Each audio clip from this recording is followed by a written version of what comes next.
Oi pessoal, tudo bem? Boa tarde, estamos aqui mais uma vez para gravar um vídeo. Esse é o vídeo número 24 do nosso canal sobre livros já lidos. E o livro que eu vou mostrar para vocês é este. Todo mundo já conhece esse livro porque teve o filme, né? Um livro, assim como o filme, bem emocionante, que conta a história de um casal que queria muito ter filhos, só que eles nunca conseguiram, né? E aí a moça, pelo seu instinto materno, né? Desde quando eles se conheceram, tudo, se preparava para isso, mas as coisas que ela tentava fazer nunca dava certo. Ela tentava criar planta, não dava certo. Tentava engravidar, não dava certo. Já tinham feito aulas, né, para toda a preparação, né, para poder ter filho e tudo, né, mudança de emprego, já tiveram as coisas, mas não dava certo. Aí o rapaz fica sabendo pelo chefe dele de uma fazenda que tava doando cachorrinhos, né, que a cadela teve cria. E aí eles vão ver tudo e tal, e aí gostam, simpatizam com com o Marley.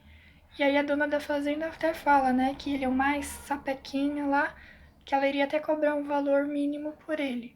E ele realmente é um cachorro muito safadinho, muito espertinho, né, desde de filhotinho já aprontava tudo e era a alegria daquele casal. Depois a moça acaba engravidando, tem seu primeiro filho, depois teve mais outro, depois tem uma menina. E acontece várias mudanças na vida desse casal, né? Eles são jornalistas, porém eles trabalham em áreas diferentes. O rapaz, ele é editor, então ele cria na coluna que ele trabalha, né, vários assuntos ligados mais à questão familiar, assim, de ambiente. E a moça, ela fazia a cobertura de julgamentos, essas coisas. Então, é algo bem interessante de você ler e acompanhar a trajetória desta família, né?